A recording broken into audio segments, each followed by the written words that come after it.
সেটার সাথে zeta omega n এর রিলেশন, যেমন zeta omega n equals to sigma d এবং omega d equals to omega n root over 1 minus zeta square. কি দেখা যাচ্ছে? এখান থেকে বোঝা যাচ্ছে কি বলতেছি? এবং এই যে মূলবিন্দু থেকে পোল লোকেশনে যোগ করলে যে ভেক্টরটা পাওয়া যায় সেই ভেক্টরের লেংথ হচ্ছে ওমেগা এন, এবং ওই ভেক্টরটা রিয়েল এক্সিসের সাথে যে কোণ উৎপন্ন করে তাকে আমরা বলতেছি থিটা, এবং cos থিটা ইকুয়ালস টু হচ্ছে zeta. cos theta equals to zeta. তো এটা করলে দেখতে পাই যে পিক টাইমের উপরে ওমেগা ডি এর ডিপেন্ডেন্সি আছে, মানে পিক টাইম ওমেগা ডি এর উপর dependent, settling time sigma D এর উপর ডিপেন্ডেন্ট, এবং আমরা জানি পার্সেন্ট ওভারশুট জিটার উপর ডিপেন্ডেন্ট। আর জিটা যেহেতু থিটার উপরে ডিপেন্ডেন্ট, তাই পার্সেন্ট ওভারশুট হচ্ছে থিটার উপরে ডিপেন্ডেন্ট, তাই না? এই ছবিটা তোমাদেরকে এক্সপ্লেন করছিলাম, তাই তো? আমরা এই পর্যন্ত শেষ করছিলাম। এক্সাম্পল 4.6 এ হচ্ছে, এটাও মনে হয় দেখাইছিলাম। হ্যাঁ, এটা সহজ, খুব সিম্পল জিনিস। নাও এক্সাম্পল 4.7 টা, এটা খুব ইম্পর্টেন্ট একটা এক্সাম্পল।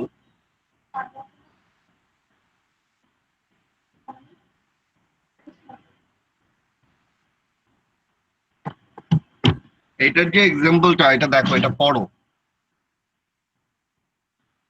এটা ইম্পর্টেন্ট এবং এটা খুব মজার একটা জিনিস। তুমি যদি ট্রান্সফার ফাংশনে নেওয়া শিখো আর ট্রান্সফার ফাংশন থেকে বিভিন্ন জিনিস বের করতে পারো, তাহলে তোমার পারা উচিত। যেমন এটা একটা কি সিস্টেম, ছবিতে কি সিস্টেম দেখা যাচ্ছে?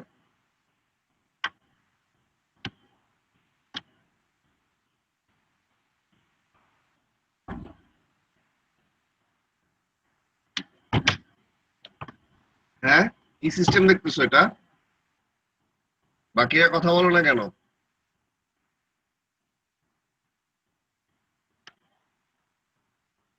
এই সিস্টেমটা চিনো না? এটা কি রকমের সিস্টেম?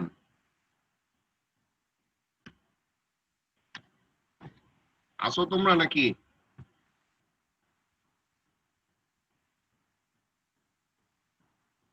না। ইনকেয়াদ, জি স্যার। কি সিস্টেম এটা? ক্লোজড লুপ নাকি স্যার? হ্যাঁ, স্যার ক্লোজড লুপ সিস্টেম নাকি এটা স্যার? ক্লোজড লুপ না। মোসাদ্দেক কাছাকাছি গেছো।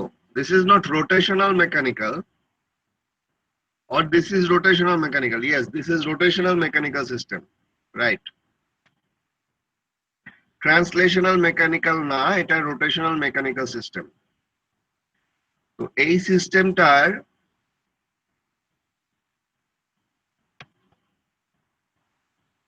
প্রবলেমটা বলতেছে যে জে আর ডি এর ভ্যালু বের করো। যদি আমি সেটলিং টাইম 2 সেকেন্ড চাই আর ওভারশুট চাই 20%, কোশ্চেনটা কি বুঝতে পারছো?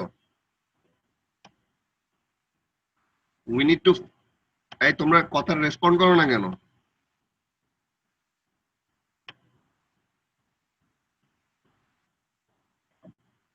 Email Acharya, Yes, sir. আসো তুমি? Yes, sir. Yes, sir.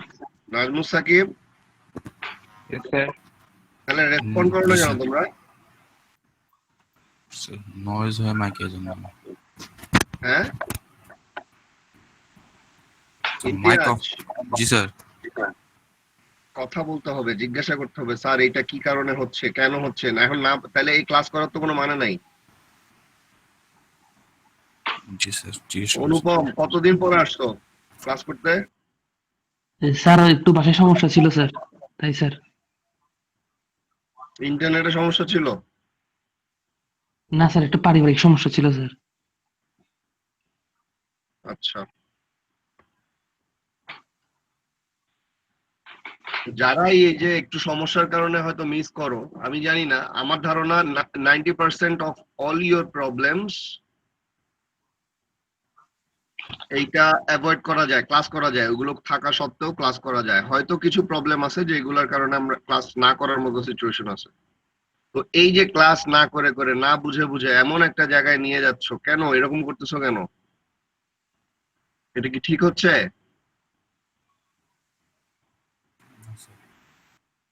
শুনো, ক্লাসের মধ্যে আমি কোয়েশ্চেন করব, আমি বারবার জিজ্ঞাসা করব বুঝতে পারছো কিনা, ইউ হ্যাভ টু রেসপন্ড, নাইলে কিন্তু পড়াবো না।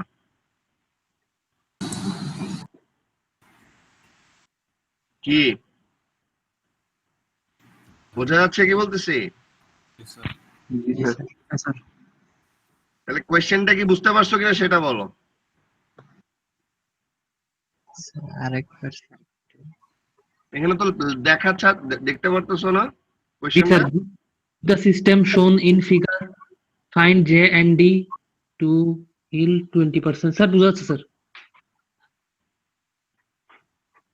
আমি তোমার সামনে কোয়েশ্চেনটা আছে, আমি বাংলাতে বুঝায় দিচ্ছি, এরপর জিজ্ঞাসা করতেছি বুঝতেছো কিনা, চুপ করে বসে থাকো। এরপর 1 মিনিট ধরে জিজ্ঞাসা করলে এরপর বলো স্যার আরেকবার বুঝান। তোমার সামনেই তো কোয়েশ্চেনটা আছে, এটা তো এমন কোনো কিছু না। এই সিস্টেমের জন্য জে আর ডি এর ভ্যালু বের করতে বলছে, যাতে সেটলিং টাইম 2 সেকেন্ড হয় আর ওভারশুট বিট 20% হয়। এই তো question. And settling time, overshoot এগুলো আমরা বের করি কোথা থেকে? জিটা ওমেগা এন থেকে। জিটা ওমেগা এন বের করি কোথা থেকে? ট্রান্সফার ফাংশন থেকে। ট্রান্সফার ফাংশন তাহলে বের করতে হবে এই সিস্টেমে, নাকি? Yes, sir. জি স্যার। হ্যাঁ, Sir. আচ্ছা। Sir. Yes, sir. তাহলে ট্রান্সফার ফাংশন বের করা শিখো।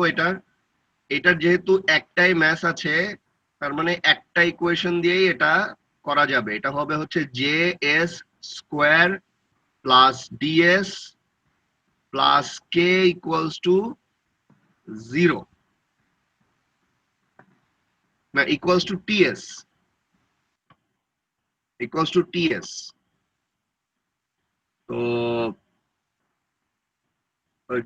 J s square theta s, তার মানে থিটা এস ওভার টিএস, এটাই হচ্ছে তোমার জিএস, তাই না?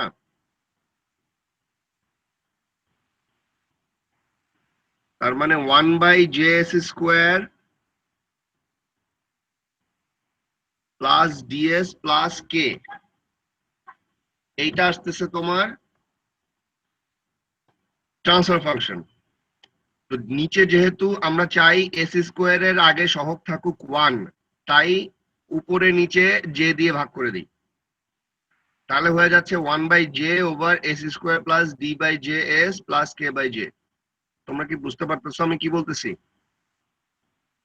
জি স্যার বুঝছি। যখনই এই ট্রান্সফার ফাংশনটা আসতো, এই ট্রান্সফার ফাংশন বের করাতে যদি কোনো প্রবলেম হয়, then go back to chapter 2 when we did rotational mechanical সিস্টেমের ট্রান্সফার ফাংশন বের করা শিখেছিলাম। ওখান থেকে দেখলে, একবার দেখলেই তোমরা বুঝতে পারবা যে কিভাবে এই ট্রান্সফার ফাংশনটা বের করা হয়েছে। ঠিক আছে? Yes, sir. Yes, sir. তো তোমার কাছে যখন এই ট্রান্সফার ফাংশনটা বের করা হলো, তখন এই ট্রান্সফার ফাংশন থেকে তুমি ওমেগা এন এবং জিটা বের করতে পারবা। যেমন এখান থেকে বোঝাই যাচ্ছে যে omega n equals to root over K by J, তাই না?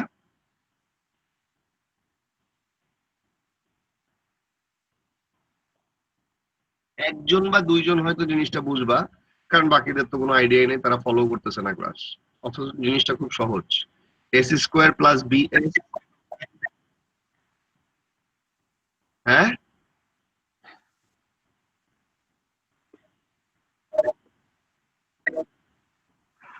হ্যাঁ সেটাই। নিচে যেটা থাকে সেটাকে আমরা ধরতেছিলাম s square plus a s plus b. যদি তাই হয় তাহলে omega n equals to root over b ছিল, তাই না? জি স্যার। এবং s square plus a s এর এ ইকুয়ালস টু ছিল 2 জিটা ওমেগা এন। তার মানে ডি বাই জে হচ্ছে 2 জিটা ওমেগা এন। কি বোঝা যাচ্ছে? কি বুঝতে পারতেছো? Yes, sir. Yes, sir. আচ্ছা, এরপর এই অঙ্কটা কিভাবে করছে, এটা বইতে একটা পার্টিকুলার সিস্টেমে করছে। তোমারটা বাকি বাকি জিনিসটা তোমার জন্য সহজ হয়ে যাওয়া উচিত, কারণ তোমার দুইটা ইনফরমেশন দেওয়া আছে। একটা হচ্ছে টিএস ইকুয়ালস টু 2, আর টিএস মানে হচ্ছে 4/ζ-ω-n। তার মানে তুমি এখান থেকে একটা ইকুয়েশন পাচ্ছ, তাই না? ζ-ω-n এর একটা ইকুয়েশন পাচ্ছ, কি বোঝা যাচ্ছে? এবং তোমার কাছে আছে হচ্ছে জিটা, মানে পার্সেন্ট ওভারশুট হচ্ছে 20%। তো আমরা জানি ওভারশুট আর জিটা হচ্ছে একজন আরেকজনের উপরে নির্ভরশীল, একটা আরেকটার function. So we can easily find from here zeta equals to 0.456। কি বোঝা যাচ্ছে? জি স্যার। স্যার এখন দেখো, তাহলে আমি জিটা ইকুয়ালস টু একটা ভ্যালু পেয়ে গেলাম, এই ভ্যালুটা এটার মধ্যে বসাই দিলে এখান থেকে ওমেগা এন এর ভ্যালুও পেয়ে যাব। তাহলে যখন আমার কাছে জিটার ভ্যালু থাকবে, ওমেগা এন এর ভ্যালু থাকবে, তখন আমি এই দুইটা ইকুয়েশন ইউজ করে ডি আর জে এর ভ্যালু বের করতে পারবো কি পারবো না? পারা উচিত, কারণ কে এর ভ্যালু দিয়ে দেওয়া আছে 5। কে এর ভ্যালু এখানে দিয়ে দেওয়া আছে 5। বুঝতে পারছো? জি স্যার। আবার বলি, তুমি ট্রান্সফার ফাংশনটা বের করে যদি এই দুইটা ইকুয়েশন লিখতে পারো, এখানে কে এর ভ্যালু দিয়ে দেওয়া আছে, ঠিক আছে? তোমার বের করতে হবে জে আর ডি এর ভ্যালু, কে এর ভ্যালু দিয়ে দেওয়া আছে। তোমার দেওয়া আছে সেটলিং টাইম হচ্ছে টিএস হচ্ছে 2, আর পার্সেন্ট ওভারশুট হচ্ছে 20%। তো পার্সেন্ট ওভারশুট 20% থেকে you can find out the zeta this value. when you have the actual value of zeta, you can put it here and you can find the actual value of omega n. When you have the actual values of omega n and zeta, then you can use these values in these two equations and find out the value of j and d. And k is already given as 5 Newton meter per radian. Is it clear? এটা বোঝানোর কিছু নাই, তোমার কাছে information গুলো আছে, তুমি just কোথায় কি রিপ্লেস করে কিভাবে বের করবা, ইটস আপ টু ইউ। কি বোঝা যাচ্ছে কি বলতেছি? জি স্যার। জি স্যার। জি স্যার। এই জিনিসটা এমন একটা জিনিস যে এই জিনিসটা আমি তোমারে বুঝাইলেও কোনো লাভ নাই, তোমার নিজের বুঝতে হবে। সহজ জিনিস, কিন্তু নিজের বুঝতে হবে, নিজের করতে হবে। যদি না করো তোমাকে কেউ গিলাও খাওয়াতে পারবে না এই জিনিস, ঠিক আছে? আমি বলে দিছি যে কিভাবে জিনিসটা আসছে, তুমি তোমার মতো করে বের করতে পারবা। You find out this one, you write this two equation, then তোমার কাছে যে দুইটা ইনফরমেশন গিভেন সেখান থেকে জিটা ওমেগা এন এর ভ্যালু বের করে ফেলো। যখনই জিটা ওমেগা এন এর ভ্যালু আসবে তখন এই বাম পাশ তোমার সর্ট আউট হয়ে গেল। ডান পাশে এখানে আসা হচ্ছে শুধু কে এর ভ্যালু, এটা অলরেডি গিভেন 5। তাহলে এখান থেকে জে এর ভ্যালু বের করতে পারবা, এবং জে এর ভ্যালু এখানে বসাইলে এখান থেকে ডি এর ভ্যালুও বের করতে পারবা। কি ঠিক আছে? জি sir. Skill assessment exercise 4.5, find zeta, omega n, TS, TP, TR percent overshoot for this one. Eটাও you should be able to find out yourself, because omega n equals to root over 361, 2 zeta omega n equals to 16. তাহলে তোমার কাছে জিটাও চলে আসবে, omega NO চলে আসবে। যখন জিটা আর omega N চলে আসবে তখন use the known formula, সেখান থেকে টিএস বের করতে পারবা, টিপি বের করতে পারবা, পার্সেন্ট ওভারশুট বের করতে পারবা। টি আর বের করার জন্য যেটা আমি গতদিন বলেছি, নরমালাইজড রাইজ টাইমের ওই যে গ্রাফ বা টেবিলটা ইউজ করতে হবে, যেখানে এক্স এক্সিসে থাকে জিটা, ওয়াই এক্সিসে থাকে omega n into t r. তো for your particular zeta you find out what is your omega n into t r. সেটা বের করার পর ওমেগা এন দিয়ে ভাগ করে দিলে টি আরটা পাওয়া যাবে। বোঝা যাচ্ছে? আমি অলরেডি এই জিনিসগুলো বলছি এর আগের ক্লাসেই, যে কিভাবে টিআর বের করতে হয় এবং গ্রাফ থেকে বের করতে হবে, এবং এই তোমরা বের করবা, বের করে মিলাবা অ্যান্সার এটার সাথে, না মিলাইলে কিন্তু তোমরা ভুল করতেছো। মানে এত সহজ না জিনিসগুলো যদি না করো। এবং এগুলা কিভাবে বের করতে হয় এটা সেলফ এক্সপ্লেনেটরি, এটা আমার কিছু বলার নাই। বাকি যে ব্যাপারটা থাকতেছে অনেকেই তারপরও কিছু বুঝতেছো না, এটা আমার কিছু বলার নাই, because already we have covered the part. সহজ একটা জিনিস, এবং তুমি কোশ্চেন করতে পারতেছো না। তুমি যদি না বুঝেও থাকো তুমি কোশ্চেন করতে পারতেছো না।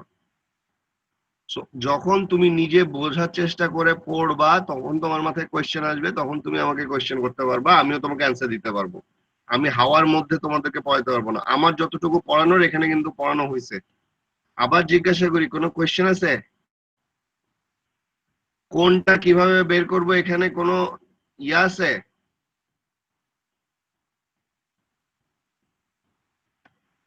না থাকলে বলবা যে নাই। যেহেতু চুপ করে আছো তার মানে আমি বুঝে নিচ্ছি যে তুমি জানো না কি পড়ানো হচ্ছে এখানে,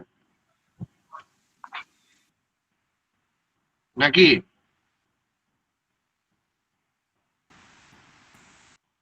হুম।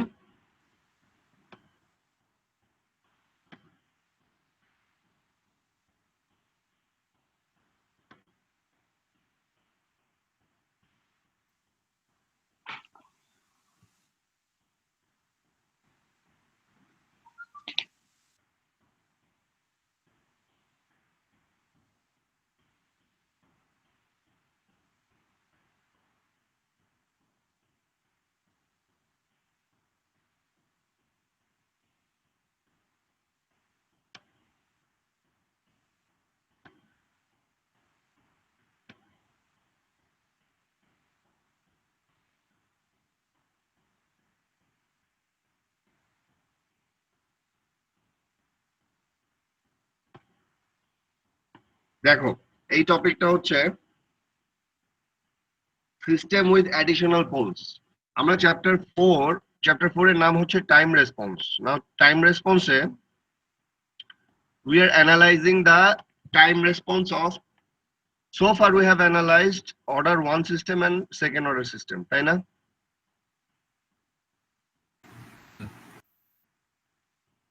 জি স্যার, জি স্যার। অর্ডার 1 সিস্টেম আর সেকেন্ড অর্ডার সিস্টেম গুলো আমরা কিভাবে ডিটারমাইন্ড হয়, যে ট্রান্সফার ফাংশনের হরের মধ্যে বা ডিনোমিনেটরের মধ্যে যে কয়টা পোল থাকে, তাই না, এস থাকে যে কয়টা, সেখান থেকে অর্ডার ডিটারমাইন্ড হয়, তাই তো?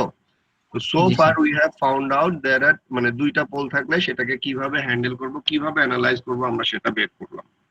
নাও এমন হইতে পারে যে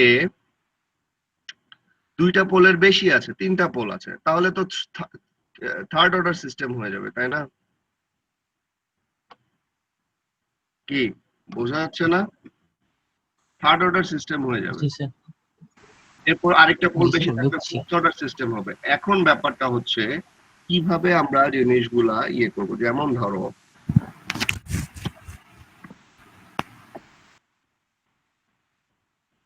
এই ছবিটা দেখো,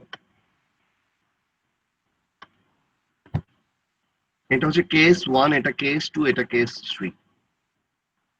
কেস 1 হচ্ছে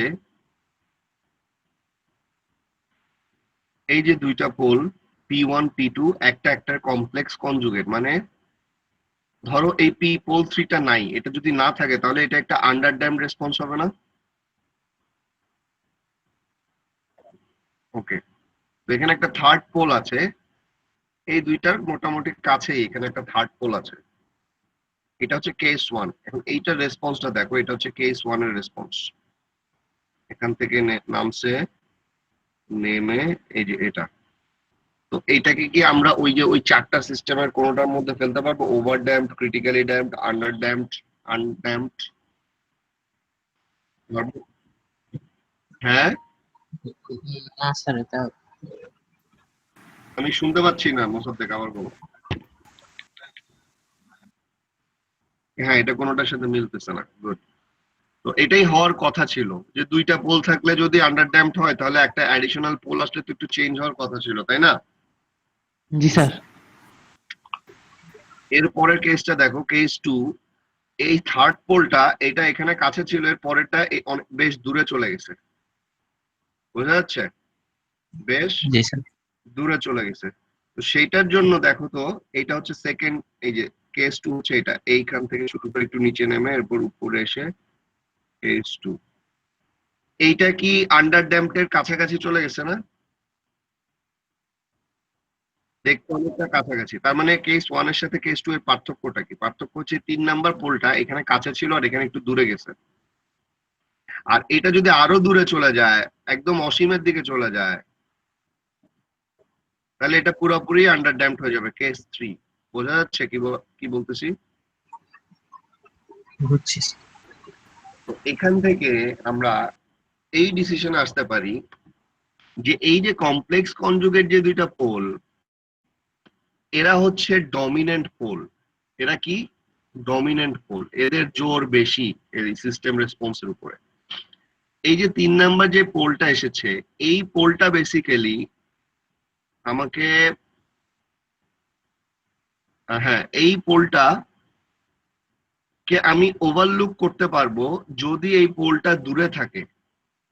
এই ডমিনেন্ট পোল গুলো থেকে যদি দূরে থাকে তাহলে এই সিস্টেমের রেসপন্স মোটামুটি ওই ডমিনেন্ট পোল দ্বারাই নির্ধারিত হয়। বুঝতে পারতেছো?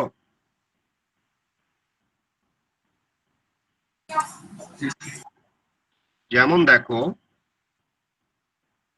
আমার স্টেপ রেসপন্স সিএস যদি এটা হয়, সিএস, তো এটা আসতে হচ্ছে ইনপুট থেকে, এটা আমি বাদ দিলাম। এইটা হচ্ছে আমার যেই দুইটা ডমিনেন্ট পোল সেখানের পার্ট। এইটা হচ্ছে অ্যাডিশনাল আরেকটা 3 নাম্বার পোলের জন্য। এইটাকে যখন আমি ইনভার্স ল্যাপ্লাস করব তখন এইরকম কিছু একটা আসবে, তাই না? এখন দেখো, এইটার জন্য এই যে অ্যাডিশনাল পোলের জন্য টাইম ডোমেনে আসলো হচ্ছে এইটা d to the power minus alpha r t. কি বোঝা যাচ্ছে? তো আলফা আর এর ভ্যালু প্রথমটাতে খুব কাছে, সিগমা ডি এর কাছে, সেকেন্ডটাতে একটু বেশ দূরে, আর থার্ডটাতে প্রায় আলফা আর ইনফিনিটি। ঠিক আছে? জি স্যার। তো কেস 3 তে হচ্ছে পিওর সেকেন্ড অর্ডার সিস্টেম হয়ে যাবে যেখানে ইনফিনিটি, আর কেস 2 টা কাছাকাছি হবে এবং কেস 1 টা ডিফর্মড, এটা সেকেন্ড অর্ডার কখনোই বলা যাবে না। তো এখন বের করি যে কিভাবে, how much further from the dominant poles does the third pole have to be for its effect on second order response to be negligible. অর্থাৎ কত দূরে থাকলে, থার্ড পোলটা কত দূরে থাকলে আমরা বলতে পারবো যে এর ইফেক্টটা সেকেন্ড অর্ডার রেসপন্সের উপরে নেগলিজিবল থাকবে। তো এইটা কাইন্ড অফ বলা যেতে পারে যে if the real pole is 5 times further to the left than the dominant poles, we assume that the system is represented by its dominant second order pair of poles. কথা বুঝছো? এটা ধরো এটা এখান থেকে যতটুকু দূরত্বে আছে তার 5 গুণ দূরত্ব বেশি থাকলেই আমরা ধরে নিতে পারবো যে ঠিক আছে, এটাকে আমরা ডিসরিগার্ড করে এই ডমিনেন্ট পোলের মাধ্যমেই এটাকে প্রকাশ করতে পারবো। বোঝা যাচ্ছে কি বলছি? জি sir. In this case, the control system engineer can use the 5 times rule of thumb as a necessary but not sufficient condition to increase the confidence second order approximation design. আচ্ছা, তো এখানে দেখো T1s হচ্ছে এইটা, T2s হচ্ছে এইটার সাথে একটা অ্যাডিশনাল পোল আছে সেটা হচ্ছে -10 এ, আর T3 হচ্ছে এটার সাথে একটা অ্যাডিশনাল পোল আছে -3 তে। তো স্টেপ রেসপন্স গুলা বের করতে বলছে। বুঝতে পারছো? তো প্রথমটা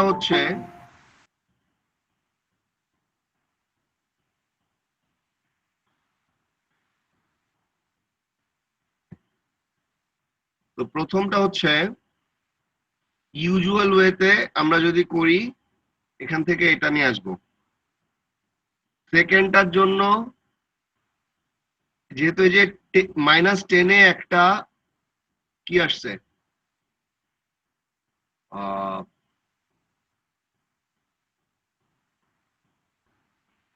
পোল এসছে, থার্ড পোল, সেটার জন্য এই পার্টটা এসছে 0.29 ই টু দি পাওয়ার -10t, আর এটার জন্য -3 তে এসছে, এটা হচ্ছে -1.14 ই টু দি পাওয়ার -3t। এখন দেখো C1t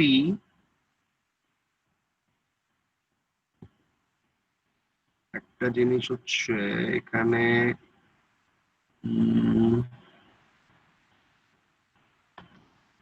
E two the power -2t, অর্থাৎ এটা এসছে -2 তে আছে, তার মানে C3 টা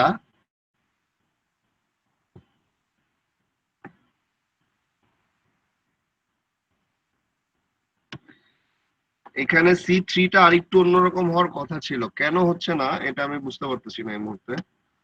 বাট এটা বোঝা যাচ্ছে যে C1 থেকে C2টা অনেক কাছাকাছি। দেখো C1 আর C2টা কি অনেক কাছাকাছি না, মানে প্রায় একই না? Is it clear? এইটার কারণটা হচ্ছে C1 মানে T1 আর T2 এর মধ্যে পার্থক্যটা দেখো, সেম জিনিস, শুধু T2 তে একটা পোল লোকেশন আছে এবং এইটার পোল লোকেশন হচ্ছে -2 তে, মানে s equals to -2 plus minus j omega 4.53। এই যে এটার জন্য যে দুইটা কমপ্লেক্স পোল তারা হচ্ছে -2 প্লাস মাইনাস j 4.53। কথা বোঝা যাচ্ছে? আর সেকেন্ডটার জন্য ওই সেম পোল লোকেশন, তার সাথে একটা থার্ড পোল আসছে -10 এ, অর্থাৎ -2 থেকে -10 5 টাইম দূর না, 5 টাইমস দূর না? জি স্যার। আর এইটার জন্য থার্ড পোলটা আছে হচ্ছে -3, -2 এর খুব কাছে। তাই এই এক্সাম্পল যেটা বলতেছে যে C3 C1 এর সাথে মিলে না, অথচ C2 is very close two C1। তোমরা কি ব্যাপারটা বুঝতে পারছো? কি কি কি বুঝাচ্ছে?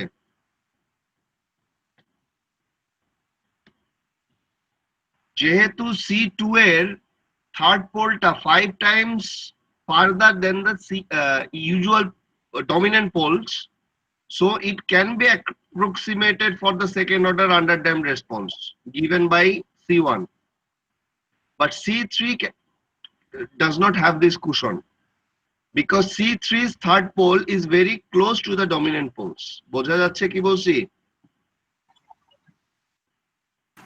জি স্যার। যে তোমরা চুপচাপ বসে থাকো, কথাবার্তা বলো না, এটা ঠিক না, এটা ঠিক না। আচ্ছা যাই হোক, এখান থেকে স্কিল অ্যাসেসমেন্টটা করবা, এখান থেকেও বোঝা যাচ্ছে যে বের করতে হবে যে এইটা ডমিনেন্ট পোল লোকেশন কোথায়, এটা ডমিনেন্ট পোল লোকেশন কোথায়। যদি 5 টাইমস দূরে হয় তাহলে বলবো যে হ্যাঁ এটা সেকেন্ড অর্ডার অ্যাপ্রক্সিমেশন ভ্যালিড হবে, আর এটা ভ্যালিড হবে না কারণ এটা 5 টাইমস দূরে হবে না। বুঝতে পারছো? অঙ্ক কিন্তু করতে বলে না এখানে, খালি বলছে সেকেন্ড অর্ডার অ্যাপ্রক্সিমেশন ভ্যালিড হবে কি হবে না। So you need to find out the real part of these two poles, the real part of these two poles.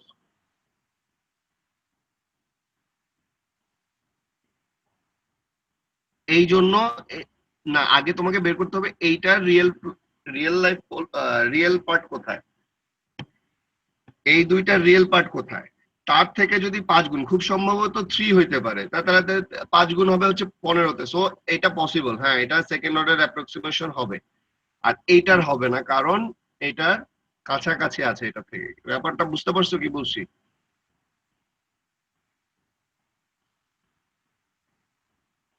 আচ্ছা বোঝা গেলে ভালো। এখন দেখো, তার মানে আমি বুঝলাম হচ্ছে সেকেন্ড অর্ডারের যা কাজ করছি, সেকেন্ড অর্ডারের যে কাজগুলো করেছি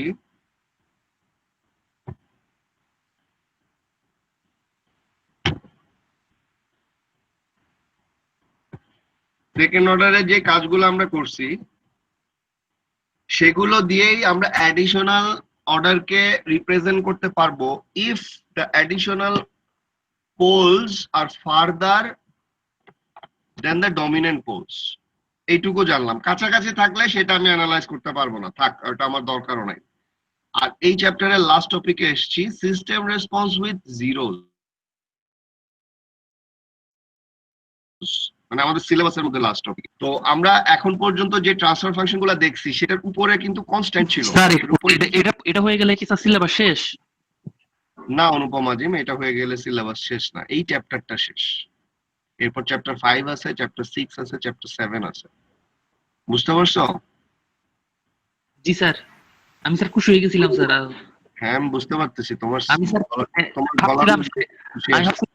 ভাবছিলাম স্যার এতটুকুতে শেষ, তাই স্যার খুশি হয়ে গেছিলাম। হ্যাঁ তোমার গলার মধ্যে খুশিটা আমি বুঝতে পারতেছি, তোমার খুশিটা দিতে পারতেছি না, সরি। তো সোফা ট্রান্সফার ফাংশনের উপরে আমরা কনস্ট্যান্ট নিয়ে দেখছি নাকি? তো যদি জি ট্রান্সফার স্যার। ফাংশনের উপরে কনস্ট্যান্ট থাকে তাহলে কি সেই সিস্টেমে জিরো আছে? জিরো না জিরো নাই। তো জিরো যদি থাকে তাহলে ট্রান্সফার সিস্টেমের উপরেও এরকম কিছু একটা থাকবে, তাই না? জি স্যার। তো এই ট্রান্সফার ফাংশনে বলো তো পোল গুলা কোথায় আছে আর জিরো গুলা কোথায় আছে?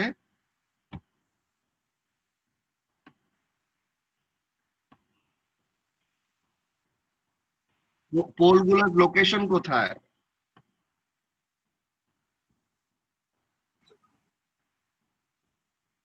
আর জিরো লোকেশন কোথায়? মাইনাস মাইনাস এ। হ্যাঁ, গুড। কি বোঝা যাচ্ছে? সবাই বুঝতেছো? জি স্যার। তো এখন দেখো, এই যে একটা জিরো আসা, এই জিরো আসার মানেটা কি? তো একটা ট্রান্সফার ফাংশন, আমরা যদি একটা জিরো অ্যাড করি ট্রান্সফার ফাংশনে, তাহলে ব্যাপারটা এরকম হবে না, S plus a into T S? G sir. আচ্ছা, তো Laplace transform of the response will be what? এটা এস প্লাস এ অ্যাডিশনালি গুণ হচ্ছে কার সাথে? সিএস এর সাথে। তো সিএস এর সাথে যদি গুণ হয়ে যায় তাহলে এটা হবে S into c s plus a into c s. কি বোঝা যাচ্ছে? অর্থাৎ একটা অ্যাডিশনাল জিরো আনার ফলে তোমার যে আউটপুট রেসপন্স সিএস, সেটা কিভাবে চেঞ্জ হবে? সেটা এমন ভাবে চেঞ্জ হবে যে সিএস এর জায়গায় এখন থাকবে s into c s plus a into c s. কি বোঝা যাচ্ছে? জি sir. Okay, now what is s into c s and what is a into c s? A into c s হচ্ছে আগের যে সিএস সেটারই একটা স্কেলড ভার্সন, তাকে একটা কনস্ট্যান্ট দিয়ে গুণ করা হয়েছে, তাই না?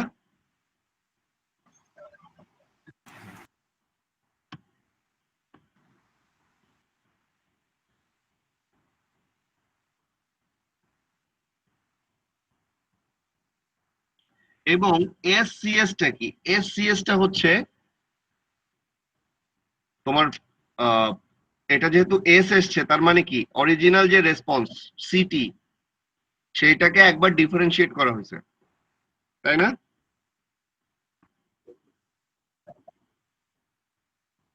এইটা হচ্ছে ডিফারেন্সিয়েশনের এস, ধরো এটাকে একবার ডিফারেন্সিয়েট করলে কি এস আসে না?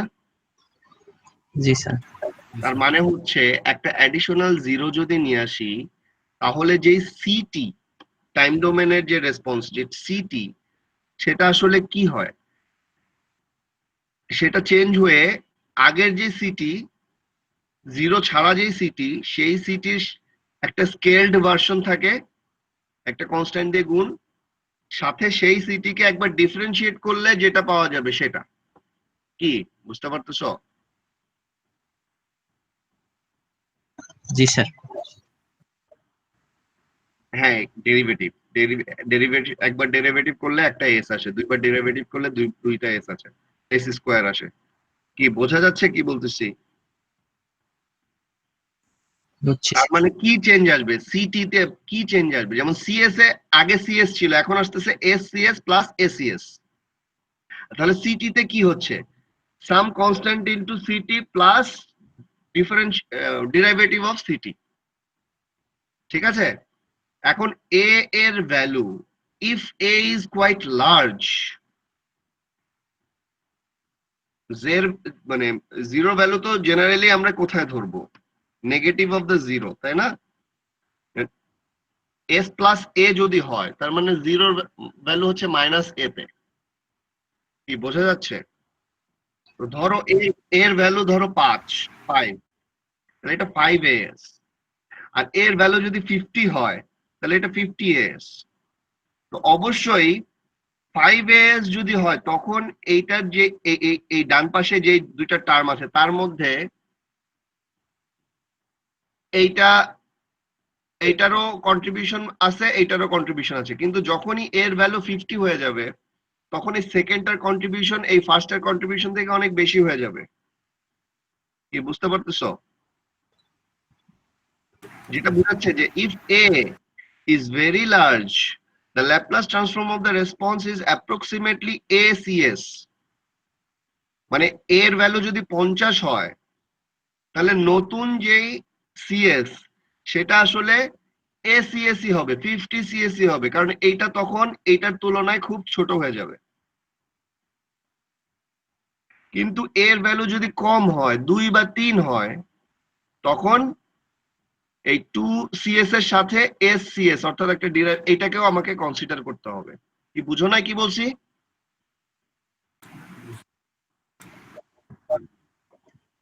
আরে বোকা, মনে করো তোমার এটা হচ্ছে ডান পকেটের টাকা আর এটা হচ্ছে বাম পকেটের টাকা। তো তোমার কাছে টাকা কত আছে? এই দুইটা টাকার যোগফল আছে। এখন এর ভ্যালু যদি বেশি হয়, ধরো এখানে আছে তোমার পকেট, ডান পকেটে 5 টাকা আছে, বাম পকেটে আছে 2 টাকা, তাহলে তোমার কাছে আছে মোট 7 টাকা, এবং তোমাকে দুইটার এই বাম পকেটের টাকাটাও কনসিডার করতে হবে। কিন্তু তোমার কাছে যদি এখন এর ভ্যালু 1000 টাকা থাকে, তাহলে এখানে আছে 1000 টাকা আর এখানে আছে 2 টাকা, তখন আমি এই 2 টাকাকে ডিসরিগার্ড করতে পারি না? জি বলতে স্যার। পারি না এখানে 1000 টাকা আছে? কি কথা বোঝা যাচ্ছে কি বলতেছি? জি স্যার। এইটা কেন এতক্ষণ লাগবে আমি তোমাদেরকে বাংলাতে বোঝাচ্ছি। এই জিনিসটা বুঝতে কিন্তু এতক্ষণ লাগে কথা না। তোমাদের এত সময় লাগে কেন? আমি দোষ দিচ্ছি না তোমাদের, কিন্তু প্রবলেমটা হচ্ছে তোমরা যে বই পড়ার অভ্যাস নাই তোমাদের। তোমরা যখন বই পড়ার অভ্যাস যদি থাকতো, তখন এই লজিকটা বলা মাত্রই you should be able to get it, যে ও হ্যাঁ, এর ভ্যালু যদি অনেক বেশি হয় তাহলে তো ডিরাইভেটিভটাকে আমি ডিসরিগার্ড করতেই পারি। বুঝতেছো আমি কি বলতেছি? জি স্যার, বুঝছি। আচ্ছা, বুঝলে ভালো। কিন্তু যদি এ ইজ নট ভেরি লার্জ, তাহলে অবশ্যই আমার এইটাকে কি করতে হবে? কনসিডার করতে হবে। কনসিডার করতে হবে, এবং এইটার ইফেক্টটা বড়, গ্রেটার ইফেক্ট থাকবে। ঠিক আছে? আচ্ছা, আরো এখানে দেখার বিষয় আছে।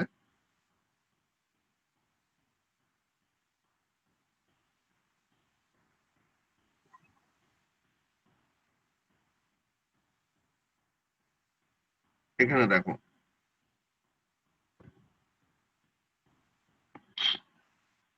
এই যে এই ছবিটা দেখা যাচ্ছে, এই যে এই ছবিটা, এই যে দেখো নিচের এই যে নীলটা, এই নীলটা, ফার্স্ট নীলটা, এটা বলতেছে নো জিরো।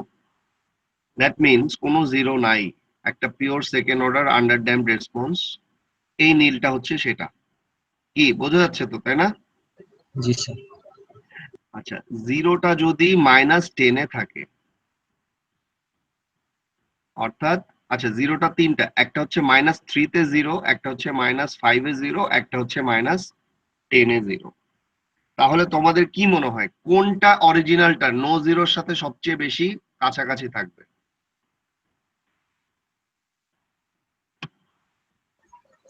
-3। হুম?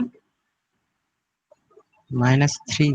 -3 না, হ্যাঁ -3টা, কারণ হচ্ছে, না -3 না, সবচেয়ে কাছাকাছি থাকবে -10, কারণ এর ভ্যালু এইটার জন্য সবচেয়ে বেশি, -10-এর জন্য সবচেয়ে বেশি। তার মানে তখন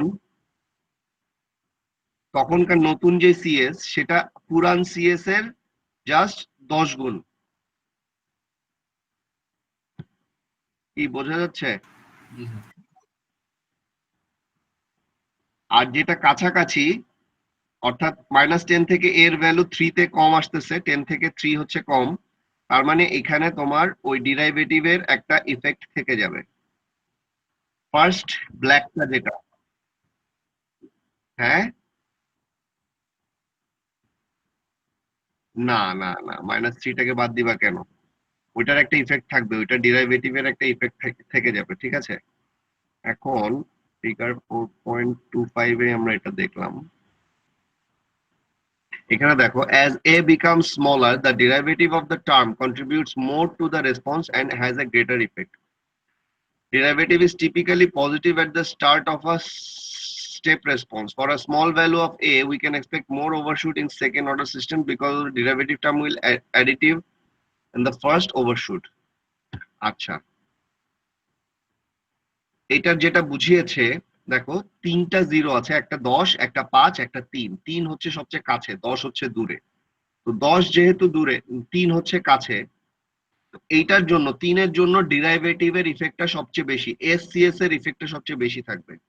আর এসসিএস এমন একটা জিনিস যেটা অ্যাডিটিভ থাকে, শুরুতে কি থাকে, অ্যাডিটিভ থাকে, রেসপন্সকে অ্যাড করে, অর্থাৎ শুরুতে প্রথম ওভারশুটটাকে বাড়ায় দেয়। বোঝা যাচ্ছে? তিনটাই, এই 3টা জিরোর জন্য যে 3টা রেসপন্স, এই 3টা রেসপন্সই আমার অরিজিনাল সিএস কে একটু বাড়ায় দিচ্ছে, অ্যাড করতেছে। এর মধ্যে সবচেয়ে বেশি বাড়াচ্ছে হচ্ছে -3 থাকা, কারণ এইটা জিরো সবচেয়ে কাছে। এটার জন্য ডিরাইভেটিভের ইম্প্যাক্ট সবচেয়ে বেশি থাকবে। কি বুঝতে পারতেছো? আর ডিরাইভেটিভের ইম্প্যাক্ট হচ্ছে এরকম যে শুরুতে সে অ্যাডিটিভ থাকে, কি থাকে শুরুর দিকে, অর্থাৎ জিরোর পরপরই সে অ্যাডিটিভ নেচারে কাজ করে, এবং অ্যাডিটিভ মানে হচ্ছে যোগ করে। তো যোগ করলে তোমার কি হবে, পার্সেন্ট ওভারশুটটা বেড়ে গেল। কি বুঝতে পারতেছো? জি স্যার। আচ্ছা, এখন ধরো এর ভ্যালু তো -3 মানে জিরো তো -3, জিরো তো -10, জিরো তো -5। যদি 0 হয়, +5 হয়, অর্থাৎ এর ভ্যালু যদি নেগেটিভ হয়, কি বোঝা যাচ্ছে কি বলতেছি? জি স্যার। এর ভ্যালু যদি নেগেটিভ হয়, তাহলে এটা আসলে কি হবে, এস মাইনাস এ হবে না? জি স্যার, -7 হবে। তার মানে এটা কি হবে, এস সিএস মাইনাস এসিএস। জি স্যার। কি বোঝা যাচ্ছে? জি স্যার। যেহেতু এসিএস, তার মানে কি হচ্ছে দেখো, derivative of the response minus a c s. তো যেহেতু আমার ডিরাইভেটিভটা প্রথম একদম শুরুতে কি থাকে, অ্যাডিটিভ থাকে, এটা যখন -এসিএস হবে তখন এটা উল্টা দিকে যাবে। বুঝতে পারতেছো? জি স্যার, বুঝছি। আসলে বুঝছো?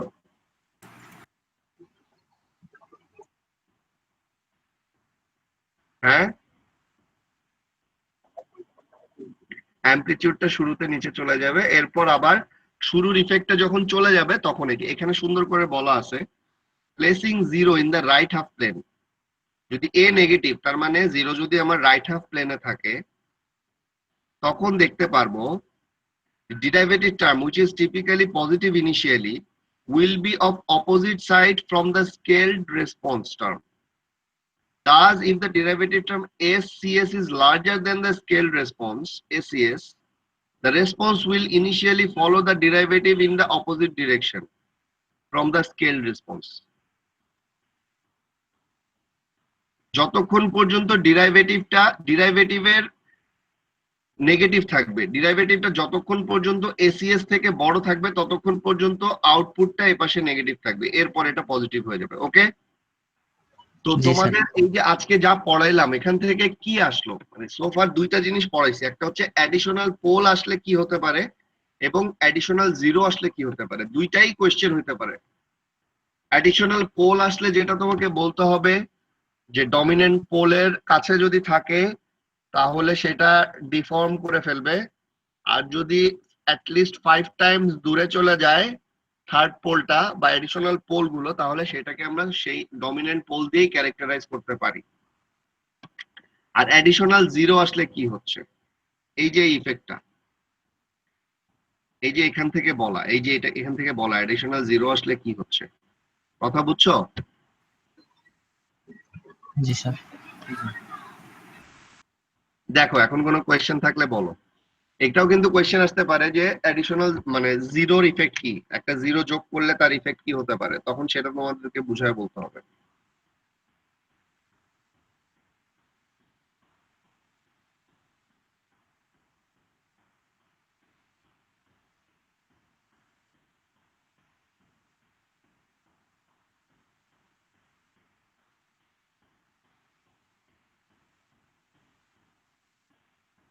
বলো কোনো কোয়েশ্চেন আছে কিনা বলো।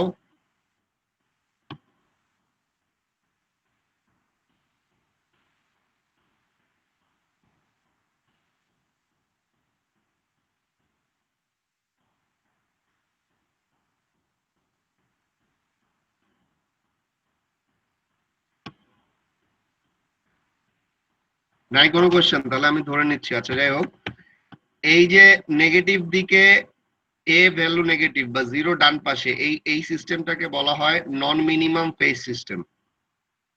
এটাকে বলা হয় নন মিনিমাম ফেজ সিস্টেম। সেটা কোনটা? যেটা এরকম শুরুর দিকে নেগেটিভ দিকে এসে এরপর পজিটিভ দিকে আসে, এটাকে বলা হয় non minimum phase system. Is it clear? জি sir. Chapter 4 is over here. বাকি জিনিসগুলো আমরা এক্সক্লুড করছি চ্যাপ্টার 4 থেকে। চ্যাপ্টার 5,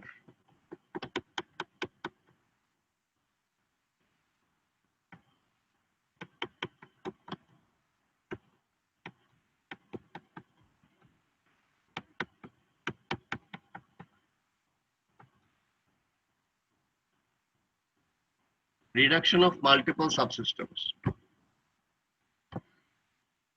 এটার হেডিং হচ্ছে রিডাকশন অফ মাল্টিপল সাবসিস্টেমস। তো আমাদের সো ফার আমরা সিস্টেম গুলাকে একটা ট্রান্সফার ফাংশন দিয়ে প্রকাশ করছি, কিন্তু আসলে সেটা ট্রান্সফার ফাংশন বাদেও আরো অনেক কিছু দিয়ে থাকতে পারে। অর্থাৎ তার মধ্যে ব্লক কিন্তু একাধিক থাকতে পারে, যেমন এরকম একাধিক ব্লক থাকতে পারে। বুঝতে পারতেছো? যোগ হতে পারে, বিয়োগ হতে পারে, একাধিক ব্লক। তাহলে এই যে যেমন এইটা একটা সিস্টেম হতে পারে, এটা হচ্ছে একটা ব্লক ডায়াগ্রাম। এই ব্লক ডায়াগ্রামটাকে একটা সিঙ্গেল ব্লক ডায়াগ্রামে কিভাবে নিয়ে আসা যায়, অর্থাৎ সেটাকে রিডিউস করা যায় কিভাবে, বোঝা যাচ্ছে? যেমন এইটা একটা ব্লক ডায়াগ্রাম, এইটাকে কিভাবে রিডিউস করে একটা পার্টিকুলার ব্লক ডায়াগ্রামে নিয়ে আসা যায়, এটাই হচ্ছে রিডাকশন অফ মাল্টিপল সাবসিস্টেমস। বোঝা যাচ্ছে কি বলতেছি? জি স্যার। বাকিরা বুঝতেছো? জি sir. Let me tell you something. These are very interesting things এবং সহজ। একটু মনোযোগ দিয়ে নোট নাও, খাতের মধ্যে খাতা রাখো, নোট নিতে থাকো এবং নিজের ক্লাস শেষের পরে যেগুলো পড়াইলাম সেগুলো একবার খাতার মধ্যে তুলে ফেলো, তাহলে দেখবা পরের ক্লাস পানি লাগতেছে, কোনো ব্যাপারই না। তোমরা জাস্ট পড়াশোনা করতেছো না দেখে। তো ব্লক ডায়াগ্রামটা উই অলরেডি নো যে একটা সাবসিস্টেম রিপ্রেজেন্ট করা হয় ব্লক হিসেবে, যার একটা ইনপুট থাকে, একটা আউটপুট থাকে এবং একটা ট্রান্সফার ফাংশন থাকে, তাই না? তো যখন মাল্টিপল সাবসিস্টেম থাকে, যেমন এরকম মাল্টিপল সাবসিস্টেমে, যেমন আচ্ছা এই যে ইনপুটে আমি আরএস দিয়ে বুঝাই, আউটপুট সিএস দিয়ে বুঝাই, আর সিস্টেমটাকে এভাবে বোঝায় যে ইনপুট আছে, আউটপুট আছে, জিএস আছে। এইখানে যেমন ধরো এখানে একটা সামিং জাংশন আছে, কি আছে? একটা সামিং জাংশন। Summing junction. এই যে দুইটা জিনিস, summing junction and pick off point, এই দুইটা হচ্ছে components of a block diagram for a linear time invariant system. যেমন এইটা দিয়ে বোঝাচ্ছে যে R1s যোগ R2s বিয়োগ R3s, এটার আউটপুট তাই হবে, তাই না? তার মানে এইটা একটা সিস্টেম যেটার মাঝখানে যদি আমি ব্লক দেই, সামিংটা সরা একটা ব্লক দেই, এই যে জিএস, এখানে জিএস ইকুয়ালস টু আসলে কি? R1s যোগ R2s মাইনাস R3s। কি বোঝা যাচ্ছে? জি স্যার। বাম পাশে ইনপুট RS, ডান পাশে হচ্ছে CS, আর মাঝখানে হচ্ছে এটা না, বাম পাশে ইনপুট হবে হচ্ছে তিনটা, R1 R2 R3। আবার সিমিলারলি পিক অফ পয়েন্টটা কি হতে পারে? এই যে এই পয়েন্টটাকে পিক অফ পয়েন্ট বলে, মানে হচ্ছে এখান থেকে এই দিক থেকে নিয়ে গেলাম, এটা RS, তিন দিকেই তিনটা পয়েন্টেই RS চলে যাবে। কি বোঝা যাচ্ছে? জি স্যার। এখানে দেখো, যদি ক্যাসকেডেড সিস্টেম হয়, এটা একটা সাবসিস্টেম, এটা একটা সাবসিস্টেম, এটা একটা সাবসিস্টেম, তাহলে এই পুরা জিনিসটাকে আমি এইটা দিয়ে প্রকাশ করতে পারি না, যে বাম পাশে RS, ডান পাশে CS, মাঝখানে আসলে G3 G2 G1 তিনটার গুণফল। কারণ কি দেখো, এটা যদি G1 হয়, এটার আউটপুট যদি X2S হয়, X2S equals to G1S into RS, X1S হবে G2S into G1S into RS, CS হবে G3S into G2S into G1S into RS, and we know transfer function is CS divided by RS, which is G3 G2 G1। কি বোঝা যাচ্ছে? ক্যাসকেডেড মানে হচ্ছে সিরিজে একটার পর একটা রাখা। ও মাল্টিপল হচ্ছে মানে এইটার ব্যাপারটাই এটা। এটা তুমি যদি এখন জিজ্ঞাসা করো, এটা আসলে ঠিক আছে, তুমি জিজ্ঞাসা করতেছো তার মানে তোমার কনসেপ্ট ক্লিয়ার অন্যদের থেকে, বা তুমি আরো ক্লিয়ার করতে যাচ্ছ, বাট এই পর্যায়ে এসে এটা জিজ্ঞাসা করা কিন্তু খুবই বোকামির কথা, কারণ আমরা জানি যখনই আমরা এইরকম একটা সিস্টেম দিয়ে প্রকাশ করতেছি, এটা একদম কন্ট্রোল সিস্টেমের শুরুতে বুঝাইছি যে বাম পাশে ইনপুট রেসপন্স, ডান পাশে আউটপুট রেসপন্স, মাঝখানে transfer function, then your transfer function is c s over r s. এটা জানতা না তুমি? Transfer function is c s over r s. তাহলে what is c s? R s into GS.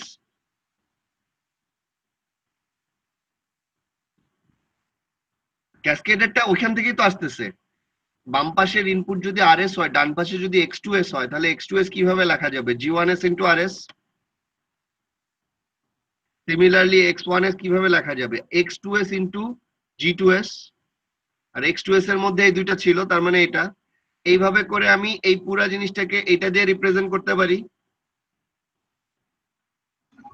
G sir. এবং এই যে তিনটা সাবসিস্টেম আছে, এই তিনটা সাবসিস্টেমকে একটা সিস্টেমে একটা ব্লক ডায়াগ্রাম রিডাকশন করে আমি যেই ইকুইভ্যালেন্ট ট্রান্সফার ফাংশন পাবো, জিই ইকুইভ্যালেন্ট ট্রান্সফার ফাংশন, সেটা হচ্ছে g3s g2s g1s। কি বোঝা যাচ্ছে? জি স্যার বুঝছি। আর প্যারালালে কি হয়? ধরো এই পাশে আরএস আছে, পিক অফ পয়েন্ট দিয়ে প্যারালাল করে দিলাম, এটা হচ্ছে g1, এটা হচ্ছে g2, এটা হচ্ছে g3। আবার এখানে যোগ করলাম, ধরো সবগুলা যোগই করলাম এখানে। তাহলে এইটা কিভাবে হবে? এখানে আসতে হচ্ছে এই জায়গাটায়, এই পয়েন্টে আসতেছে আরএস ইন্টু জি1এস, এই পয়েন্টে আসতেছে আরএস ইন্টু জি2এস, এই পয়েন্টে আরএস ইন্টু জি3এস। এখানে আসছে আরএস জি1এস প্লাস আরএস জি2এস প্লাস আরএস জি3এস। তার মানে এই জায়গাটাতে পুরা জিনিসটাকে আমি সরাই, আমি শুধু এটা লিখতে পারি জি1এস প্লাস জি2এস প্লাস জি3এস, তাই না?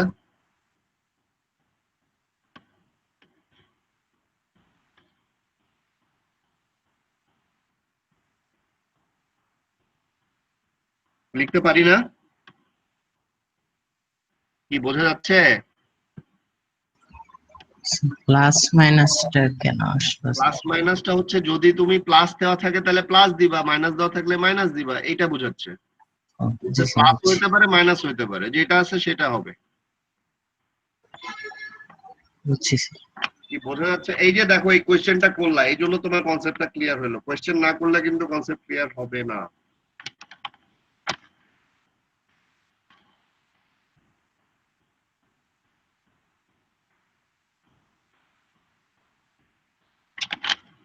তোমাদের আগের দিনের অ্যাটেন্ডেন্সটা ওইখানে নিয়ে রাখছি।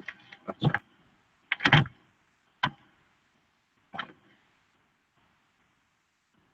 আজকে কত তারিখ? 15।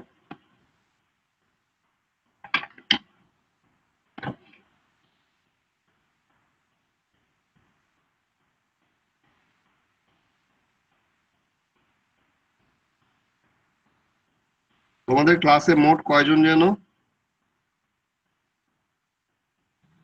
স্যার 22 জন। স্যার 21 জন। স্যার 22 জন।